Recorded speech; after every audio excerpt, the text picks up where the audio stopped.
I hope you're all okay, and I hope you've had another lovely day today. So I thought I'd read us the next chapter of Edward Tulane, and just a little recap. So we've learned a little bit more about Edward. Annie suggested that Edward loves himself. I agree with that, and there's been some clues. So the clue that Annie thought was that he didn't really like other people, which is a really good clue. And also that he likes to look at himself in the window, in the reflection.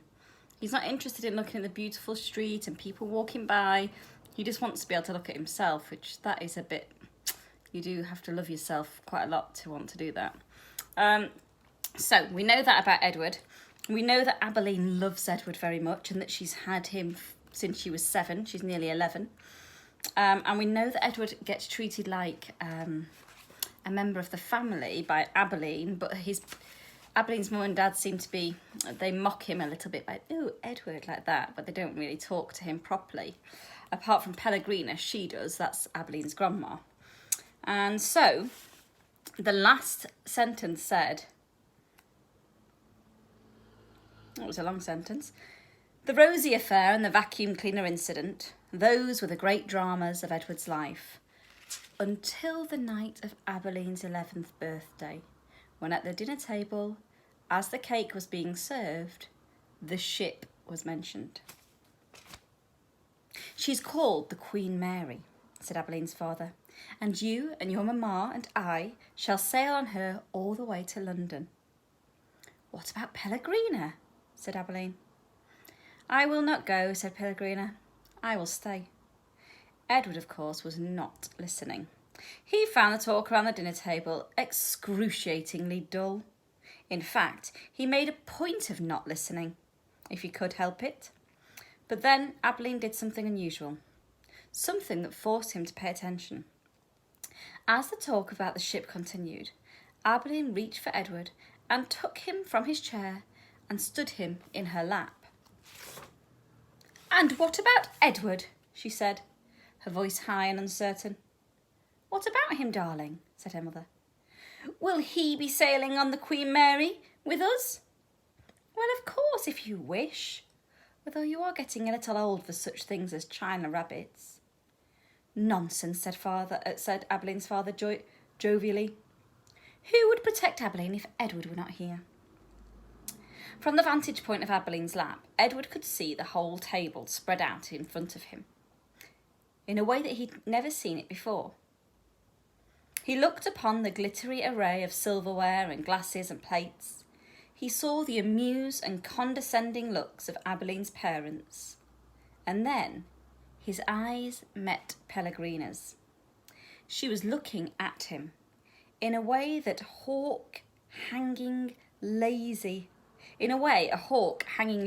in the air might study a mouse on the ground. Okay, so Abilene's mum and dad are saying, oh yes, of course Edward must come. We couldn't leave Edward behind, being a bit silly and a bit rude about Edward. But Pellegrina stares him right in the eyes, in the same way that a hawk hanging lazily in the air might study a mouse on the ground. A hawk is a type of bird. Now, if a hawk is in the air studying a mouse on the ground, it's because he's going to eat the mouse, okay? The hawk is eyeing up its prey.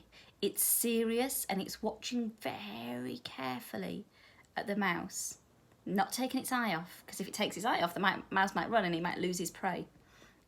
So that's how Abilene's grandma, Pellegrina, is looking at Edward. Not in a nice way, not in a silly way like mum and dad, in a piercing way like a hawk might look at a mouse that it's about to eat. Perhaps the rabbit fur on Edward's ears and tail, and the whiskers on his nose, had some dim memory of being hunted, for a shiver went through him. So perhaps the ears that are made of real rabbit's fur, and his tail which is made of real rabbit's fur, and his whiskers which he doesn't know what animal they come from, perhaps the animal they originally came from was hunted, because he had a fear, a little chill in him. Yes, said Pellegrina, without taking her eyes off Edward. Who would watch over Abilene if the rabbit were not there.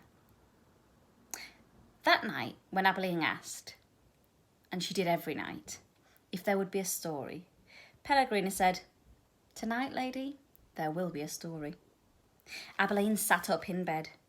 "I think that Edward needs to sit here with me," she said, "so that he can hear the story too."